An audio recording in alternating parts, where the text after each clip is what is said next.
Bismillahirrahmanirrahim. Assalamualaikum warahmatullahi wabarakatuh. Alhamdulillah, salatu wassalamu ala rasulillah wa ala alihi wa sahbihi wa man tabi'a hudahu ila yaumiddin, amma ba'd. Bapak dan ibu sekalian, alhamdulillah pada sore hari ini kita dimudahkan untuk bertemu di tempat ini dan semoga Allah Ta'ala memberikan berkah kepada kita sekalian.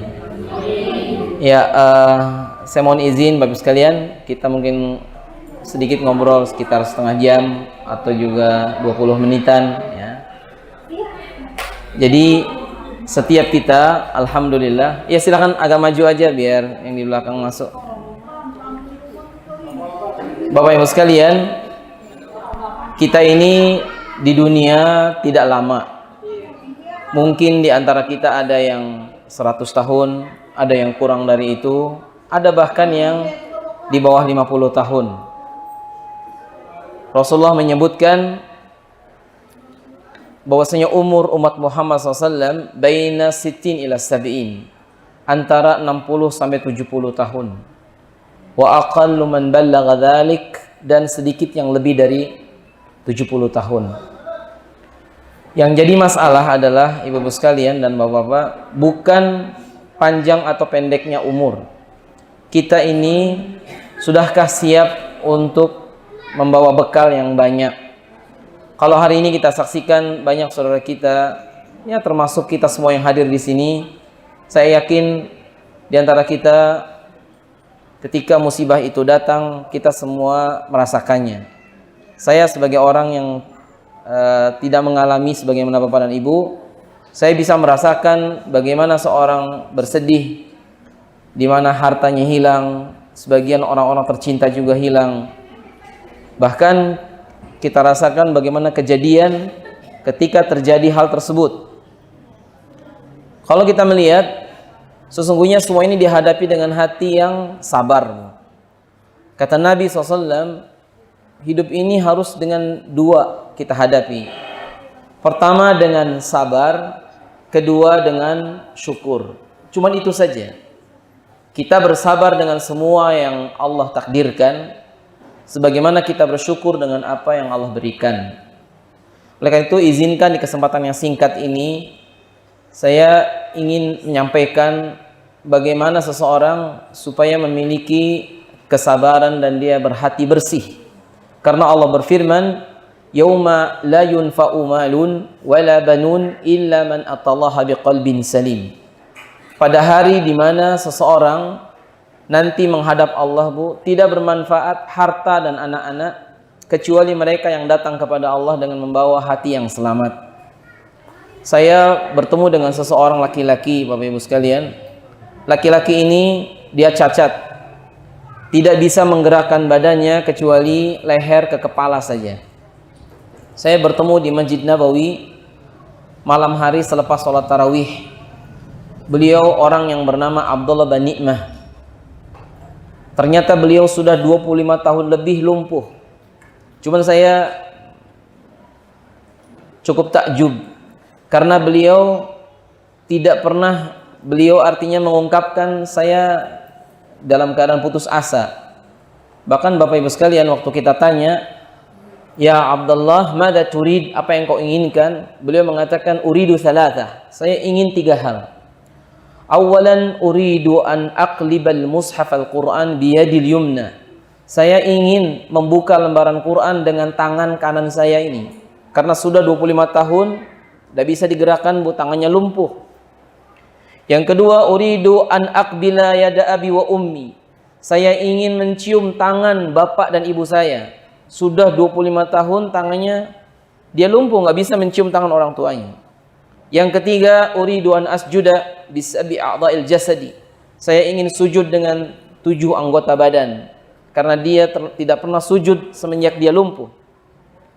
Beliau lumpuh karena satu kesalahan, Bu. Dia berdusta kepada ayahnya. Lalu ayahnya mendoakan kejelekan.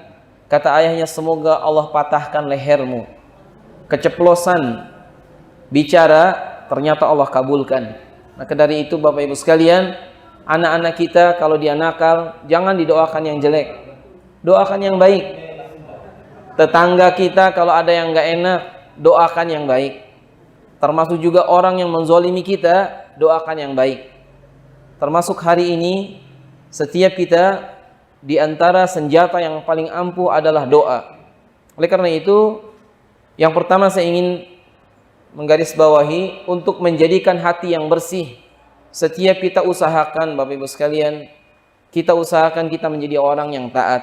Bukan dalam keadaan kena musibah saja.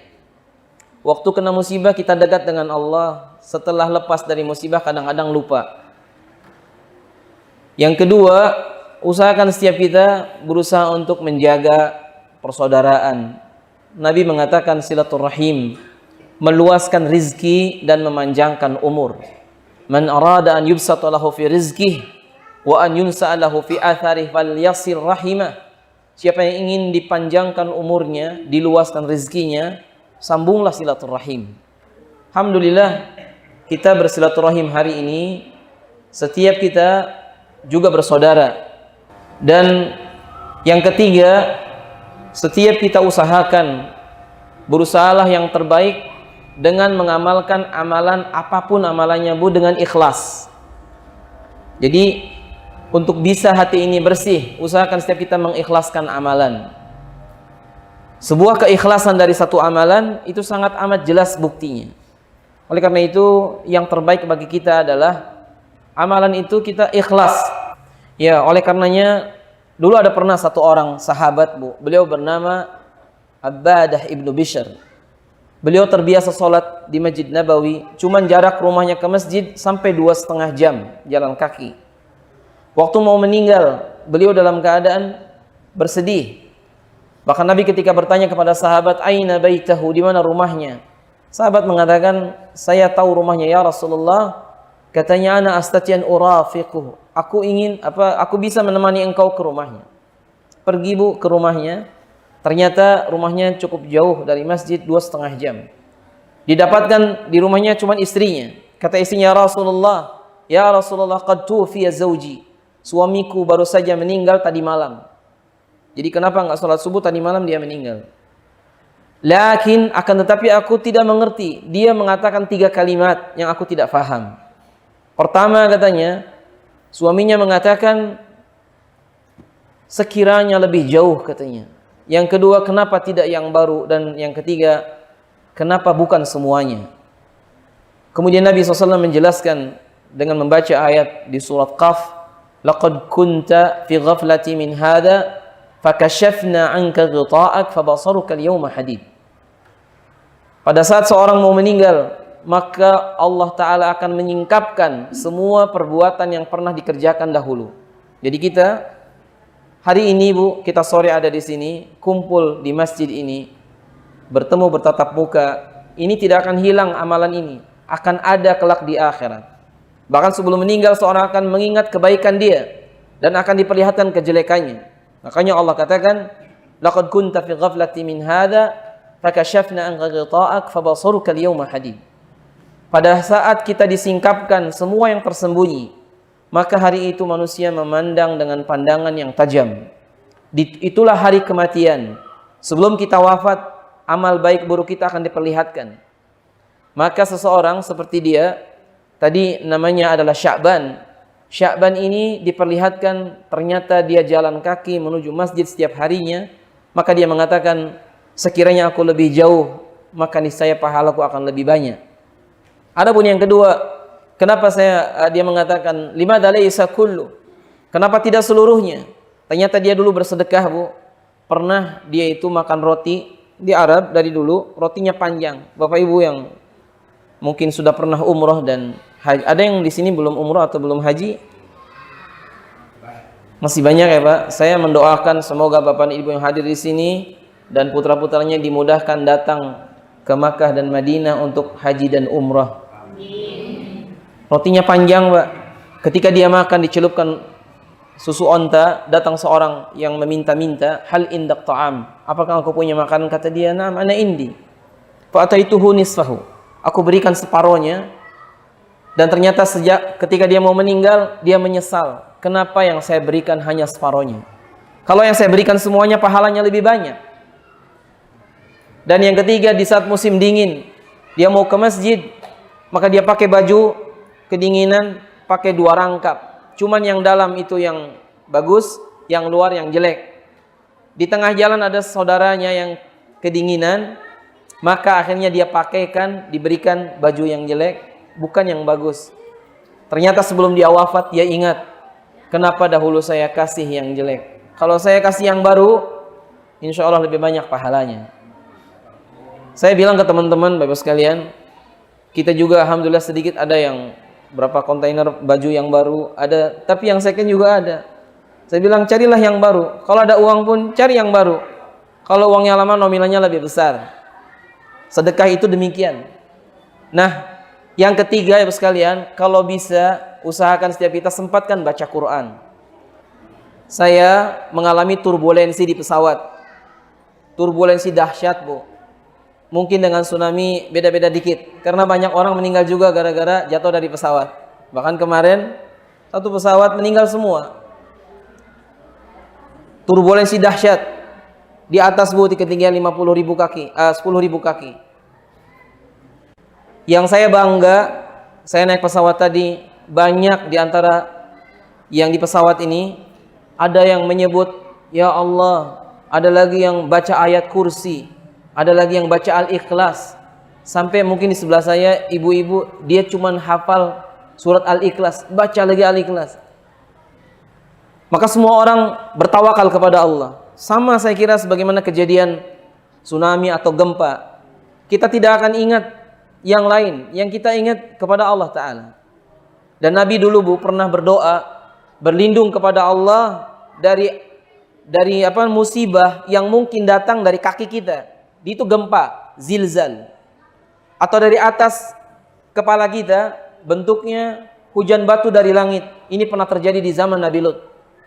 Hujan batu dari langit. Pernah juga terjadi yang lain-lain. Intinya sekarang kita tidak usah saling menyalahkan. Ini musibah. Kita harus bersabar.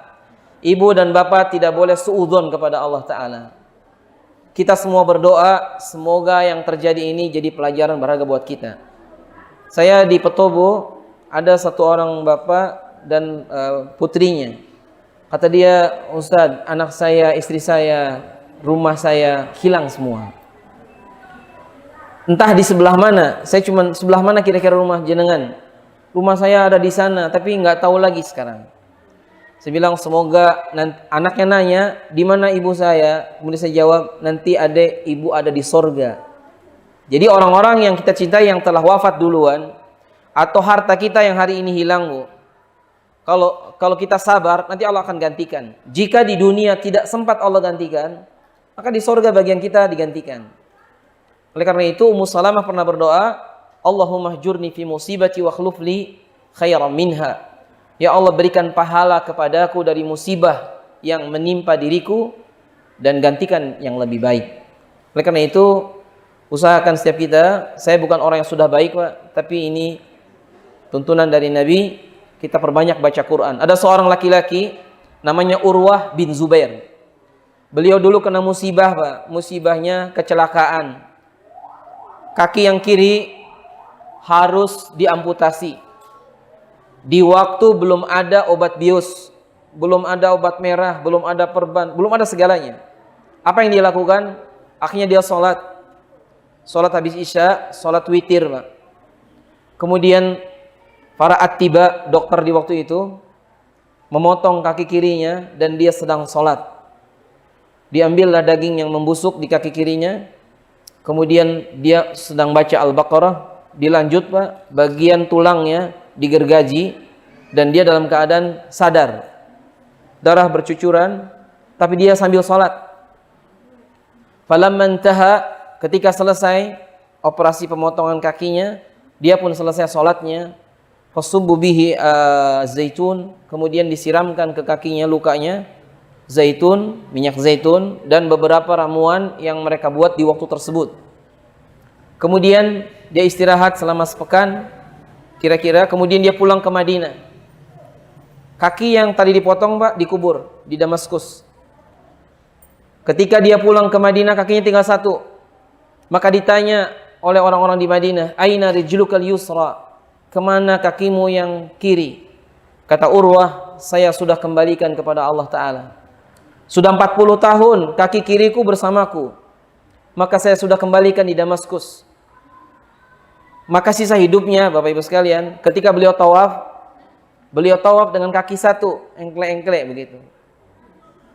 Dan saya pernah juga melihat, saya pernah sholat di Masjidil Haram, sebelah kiri kita, kaki beliau cuma satu. Makanya saya cari-cari kakinya nggak ada, Bu. Kakinya cuma ada satu. Dan dia sholat seperti kita kaki yang dua.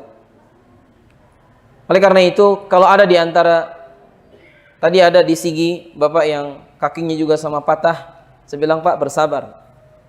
Sesungguhnya kaki yang hari ini jadi korban, nanti akan jadi saksi di akhirat kalau kita sabar bahwa kaki ini jadi saksinya."